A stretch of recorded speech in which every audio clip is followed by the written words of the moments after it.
Ya, bismillahirrahmanirrahim. Semuanya, assalamualaikum warahmatullahi wabarakatuh. Selamat malam buat seluruh mahasiswa ya. Untuk pada kesempatan kali ini, saya akan menjelaskan kaitannya dengan pemberian sitostatika, ya, khusus di bidang keperawatan anak ya. Jadi ini masuknya itu sebenarnya keperawatan paliatif di bagian keperawatan anak yang dia sifatnya adalah intervensi kolaborasi.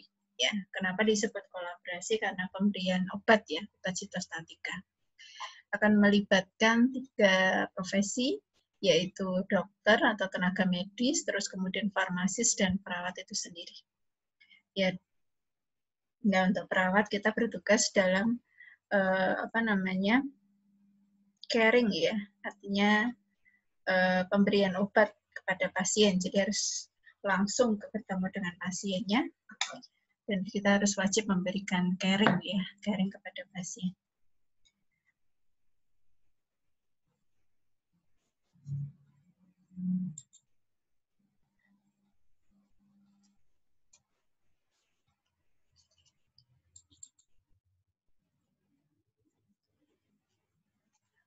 Ya, ini ada quote ya. Jadi belajarlah untuk maju dan majulah untuk belajar kesuksesan. Jadi kesuksesan itu muncul ketika kita mau upaya untuk belajar ya. Jadi karena mahasiswa di sini seluruhnya ingin menjadi seorang perawat yang profesional, maka harus rajin belajar. Ya. Nah, kita masuk ke definisi. Jadi sitostatika itu merupakan obat ya, obat anti kanker di bidang onkologi. Ya. Nah, sifatnya ini sangat keras dan memiliki efek samping yang berbahaya secara fisik. Ya. Kalau misalnya sampai obat ini terkena fisik, baik itu pada orang yang memberikan, ya, misalnya perawat, ya, itu sangat bersifat bahaya. Bahayanya apa? Ini adalah karsinogenik, mutagenik, dan teratogenik. Jadi karsinogenik itu bisa terjadi sebagai pemicu zat kanker. Mutagenik itu bisa menimbulkan sel yang bermutasi, jadi sel-sel yang abnormal yang bisa berisiko terjadinya neoplasma atau tumor ya. Teratogenik itu bisa berisiko terjadinya kecacatan pada janin. Jadi untuk perawat yang dia bertugas memberikan obat sitostatika itu, maka perawat yang sudah terlatih ya, sudah tersertifikasi ya, jadi tahu bagaimana persiapan ya, baik itu dalam penggunaan pelindung diri atau saat pemberian obat. Dan teratogenik, karena dia sifatnya teratogenik, maka perawat yang sedang posisi hamil itu tidak dianjurkan atau tidak diperbolehkan menjadi perawat sitostatika karena efek sampingnya tersebut. Dan maka karena ada sifatnya keras ini, maka perlu perlakuan khusus ya saat kita mempersiapkan obat atau memberikan, ya, agar obat itu tidak terjadi radiasi ya atau berbahaya buat perawat itu sendiri. Istilah lainnya adalah obat kemoterapi. Nah, untuk jenis obat sitostatika ini ada 4 golongan, sangat banyak dan namanya sendiri sangat asing ya. Masih istilahnya kita tidak familiar ya, kurang familiar terhadap obat-obat ini ya. Karena memang obat-obat ini tidak diberikan di ruangan bangsal gitu, tapi diberikan di ruangan khusus ya. Seperti kalau kita itu melihat ruang radiologi ya, ruangan sendiri pasti akan diberikan kata warning merah ya, karena sifat radiasi. Dan sama saat pasien-pasien menjalani kemoterapi itu juga di ruangan yang khusus, di isolasi khusus gitu ya. Tidak sembarang orang bisa masuk. Ada 4 golongan, yaitu golongan alkylating agent, antimetabolis.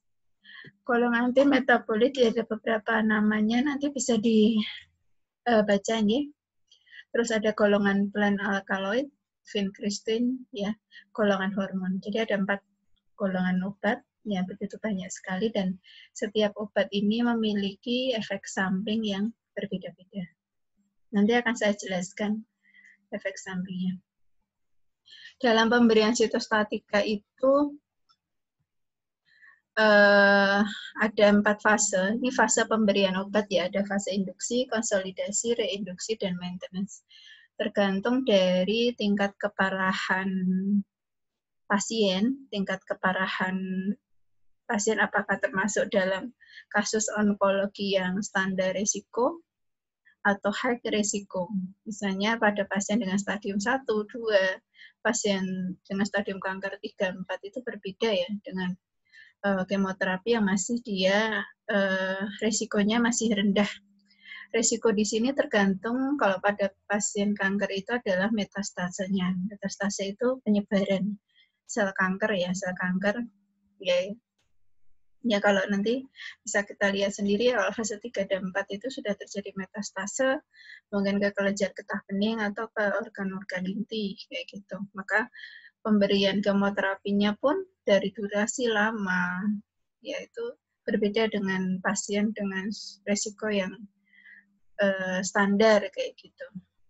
Nah, fase ini yang nanti yang menentukan yang perlu dilalui pasien terhadap lama tidaknya kemoterapi. Ada fase induksi, jadi pengenalan obat terhadap fisik pasien. Setelah itu fase konsolidasi itu mulai diberikan obat-obat yang kalau misalnya secara fase induksi pasien menerima secara fisik ya tubuh menerima, masuk ke pemberian obat yang sifatnya konsolidasi ya, sudah terjadi penerimaan di cara tubuh itu masuk ke fase reinduksi. Ya ini perbedaannya pada waktu pemberiannya ya. Misalnya hari pertama, 2, nanti di penjelasan di modul ada fase maintenance. Maintenance itu sudah kondisi pasien itu sudah stabil, jadi obat-obatnya itu misalnya pemberiannya dalam waktu berapa lama ya itu berbeda-beda tadi ya. Misalnya ada yang sampai pasien itu 116 minggu, 110 minggu kayak gitu ya, tergantung berapa kali dia pemberian terapi. Kalau misalnya sel kankernya itu sudah dapat diatasi, jadi pemberian obat sitostatika pun juga dihentikan kayak gitu. Persiapan pemberian sitostatika, ini ada beberapa persiapan. Yang paling utama adalah informed consent. Ya, informed consent itu adalah izin ya, penjelas yang dia di dalamnya itu ada penjelasan prosedur, efek samping, dampak yang diberikan, obat-obatan sifatnya seperti apa itu dijelaskan ke pasien. Kalau ini adalah pada anak, berarti yang perlu dijelaskan adalah pada orang tuanya, agar nanti orang tuanya itu tidak kaget ya ketika setelah diberikan kemoterapi kalau muncul efek samping ya, misalnya mual muntah, berat badan menurun, kayak gitu. Terus ini diharapkan juga nanti dengan informed consent ini juga keluarga juga bisa memberikan dukungan ya, baik secara spiritual maupun psikologis kepada pasien. Ada persiapan administratif, ya prosedur pemberian obatnya, SOP, jadi harus benar-benar dipatuhi SOP, standar operasional prosedur dari dia persiapan, pelaksanaan, sampai evaluasinya. Terus kemudian laboratorium khusus penyiapan obat, karena ini obat sitostatika, jadi ada laboratorium khusus ya, yang dia meminimalkan terjadinya paparan obat ya. Dan persiapan obat atau alatnya disiapkan di ruang tersendiri tadi ya, di ruang khusus, tidak di depan pasien atau di ruangan yang di situ banyak orang. Dan meja yang digunakan untuk menyiapkan obat itu dialasi dengan bahan kedap air, dilapisi kertas penghisap. Kenapa kok tidak sampai menggunakan kertas penghisap? Karena tadi yang dijelaskan bahwa jajaran obat sitostatika itu kalau sampai tercacar dan tersentuh oleh kulit, terhirup, ya itu bisa berisiko tadi menjadi keratogenik, ya mutagenik, ya paparannya sangat bahaya. Obat yang digunakan harus disiapkan, jadi harus tahu prinsip bisa membedakan obat, jangan sampai terjadi salah tukar obat ya. Obat-obat emergensi, oksigen, epinefrin, dan lainnya ini disiapkan karena saat pemberian obat sitostatika terkadang kalau sampai menimbulkan misal pasien sesak nafas, tiba-tiba tensi tinggi, tensi rendah, maaf ya, menurun, terjadi tekanan darah yang penurunan, maka obat-obatan ini bisa menjadi obat emergensi untuk mendukung pasien saat kemoterapi. IV kateter yang cocok sesuai dengan cara yang digunakan. Ini untuk IV kateter ya. Untuk IV kateter ini maksudnya adalah saat nanti pemasukan obat kemoterapi, ya obat kemoterapi. Terus kemudian alat pelindung, sarung tangan SCORT, ya, kacamata.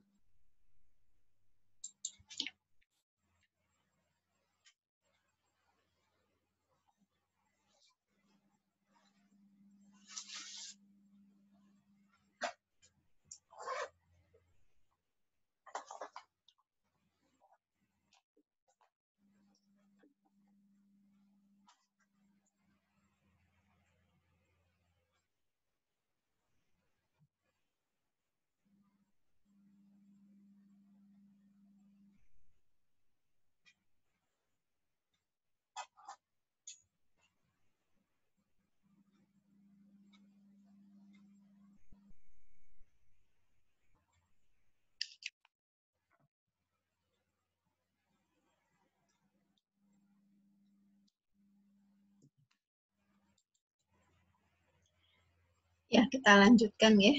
Untuk persiapan pemberian sitostatika ya, untuk pasien inform consent administratif prosedurnya tadi obat alat itu dijelaskan ya. Terus alat pelindung diri jangan lupa saat persiapan maupun pemberian obat kepada pasien, perawat atau farmasis ya, perawat saat memberikan obat kepada pasien sitostatika harus menggunakan APD. APD-nya itu hampir sama kayak level 2. Ya, jadi penutup kepala, gaun, terus kemudian sarung tangan yang tebal, latex. Habis itu masker yang digunakan pun masker yang double. Nanti ada gambarnya kan saya berikan. Jadi tujuannya ini untuk melindungi diri, ya melindungi diri maupun pasien ya dari paparan obat. Karena tadi sifatnya adalah memang sangat berbahaya obat itu. Gitu. Terus kemudian perawat juga persiapannya itu harus mengetahui prosedurnya, maka perawat yang sitostatika kan memang perawat yang dia tersertifikasi ya. Harus bergantian dan tidak terus-menerus karena ini sifatnya adalah obat yang memiliki paparan ya, paparan tinggi ya. Maka jangan sampai perawat itu secara kontinu terpapar oleh obat kan. Itu disebut karena bisa sangat berbahaya.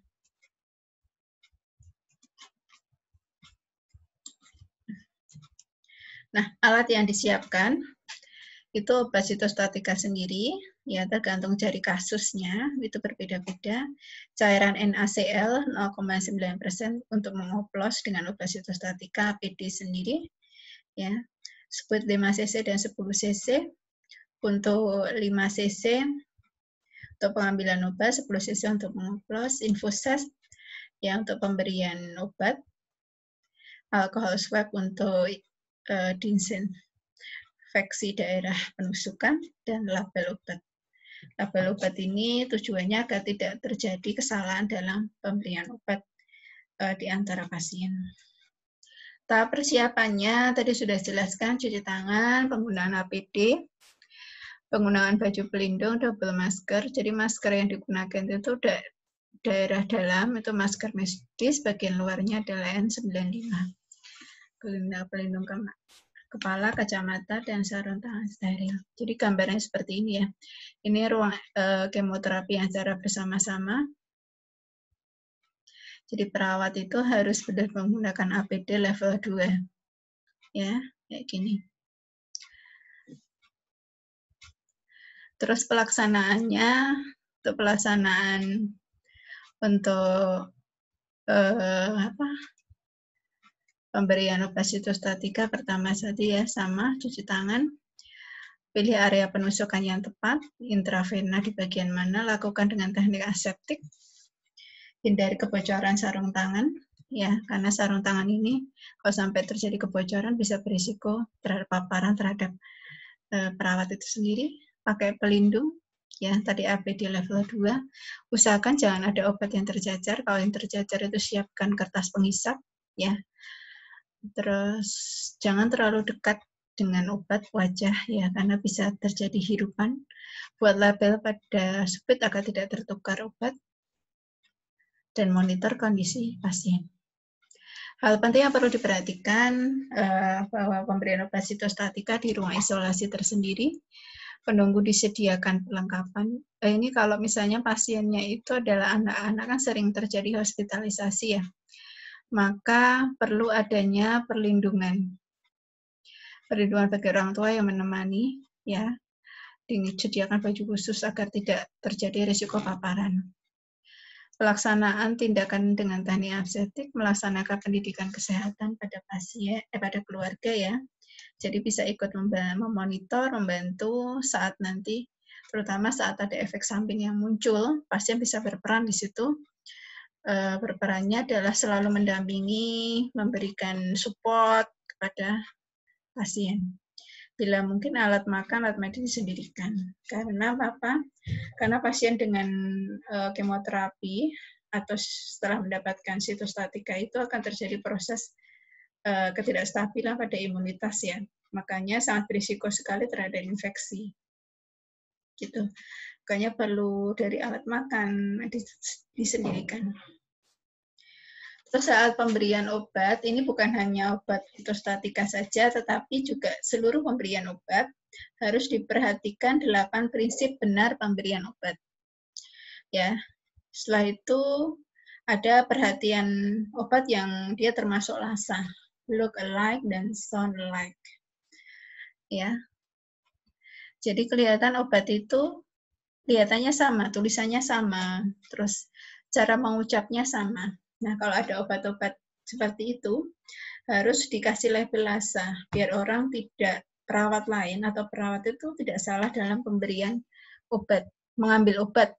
Ya, misalnya ini obat yang sering diberikan di ruangan ya, bangsal, antibiotik ini, bukan obat sitostatika ya. Misalnya cefotaxim dan ceftriaxone. Ini kalau secara kita lihat dari tulisannya tuh sama. Ya, bisa beresiko kalau tidak diberikan tanda itu pengambilannya. Yang misalnya dia sound alike ya, yang kedengarannya sama itu seperti penisilin sama ampicillin ya, itu kan kedengarannya sama. Perlu diperhatikan. Dan 8 prinsip benar pemberian obat ya. Yang pertama harus benar pasien, dipastikan pasien harus pasien itu ditanya Bapak nama Ibu, Bapak, Ibu atau Bapak ya, namanya siapa, tanggal bulan tahun lahirnya kapan, dan perlu alamat. Ya. Terus benar obat, ya perlu diperhatikan tadi label LASA ya. Dosisnya juga benar, ya kalau diberikan dosis ini bukan volume ya, tetapi dosis ini bukan volume, tetapi gramnya. Misalnya walaupun dia bentuk ampul ya, itu gram atau miligramnya. Misalnya ceftriaxone ya, obat antibiotik ceftriaxone diberikan dalam 1 gram atau 1000 miligram. Benar pemberian benar waktu ya, waktu pemberian.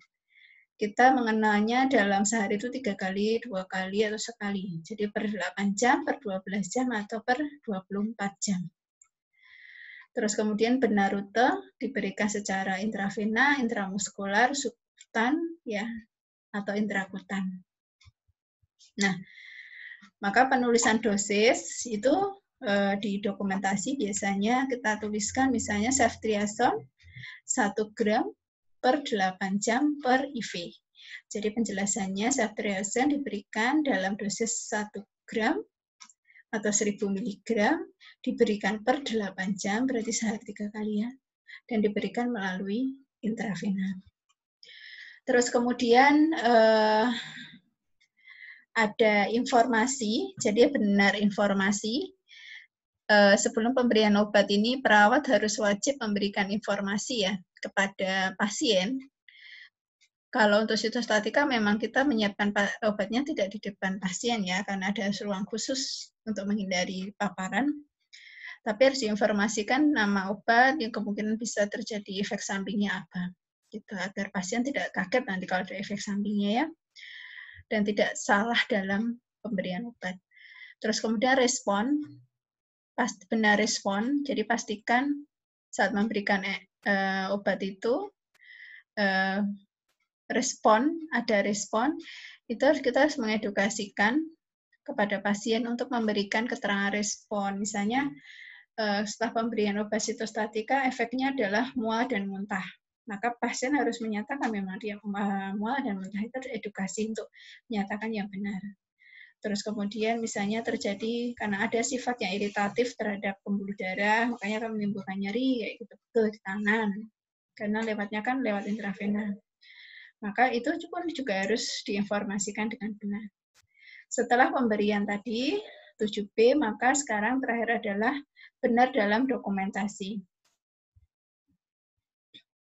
Ya, dokumentasi harus benar. Ini menghindari untuk kesalahan dalam gandaan pemberian obat ya, double pemberian obat di antara si perawat dalam saat ini timbang terima. Ya, misalnya kalau sampai tidak didokumentasikan bisa berisiko nih perawat memberikan double obat gitu ya. Efek samping ini tergantung dari jenis obatnya. Nanti saya jelaskan di modulnya saja. Pada umumnya efek sampingnya ini, yang paling ini adalah seperti kulit kering, kadang terjadi kayak gatal-gatal, ya berutus, mual muntah, kayak gitu. Yang lainnya, mood swing itu mudah berubah moodnya, kadang bisa menjadi marah, nangis, kayak gitu.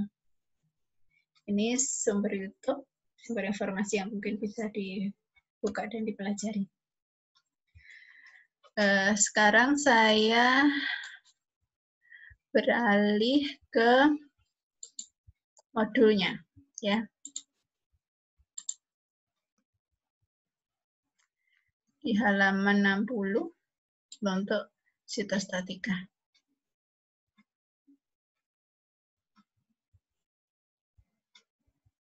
Nah, ini ya nanti dibuka saja di modulnya. Tadi penjelasan saya itu hampir serupa ini, ya.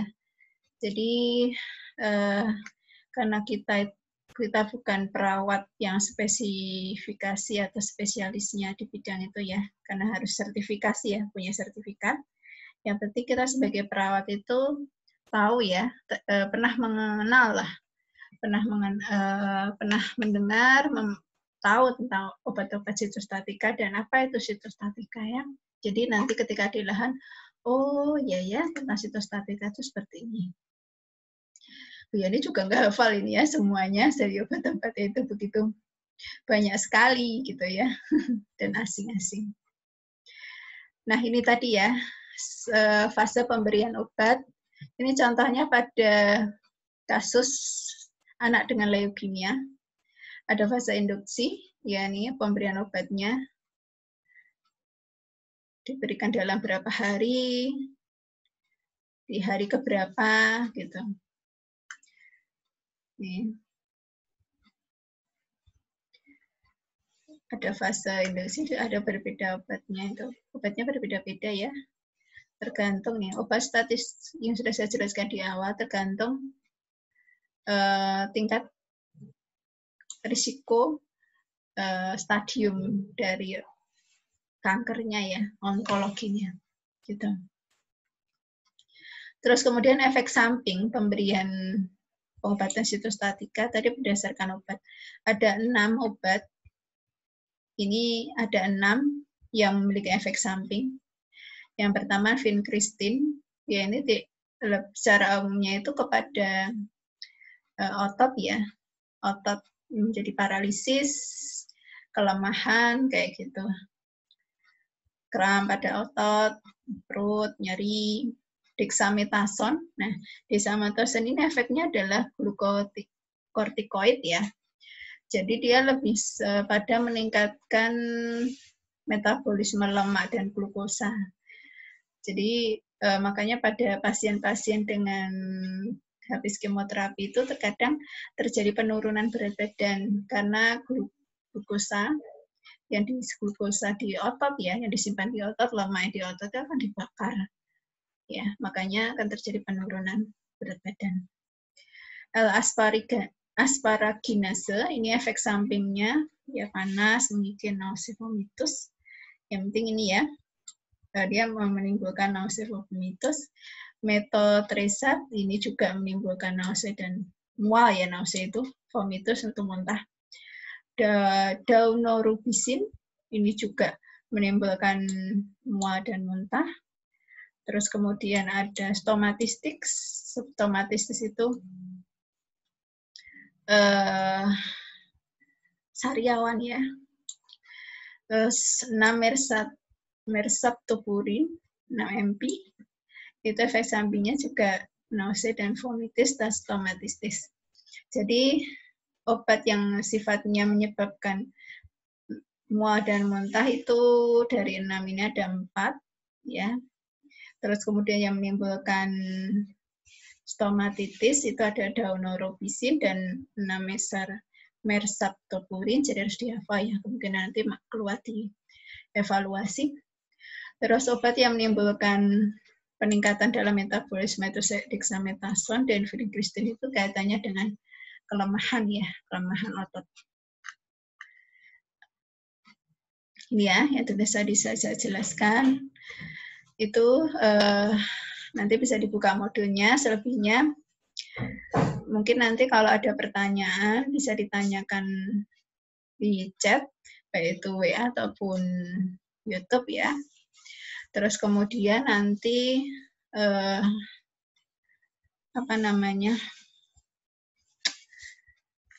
untuk absensi, jadi masing-masing mahasiswa nanti silahkan tulis chat di chat YouTube hadir, berarti dia menyaksikan YouTube-nya, ya.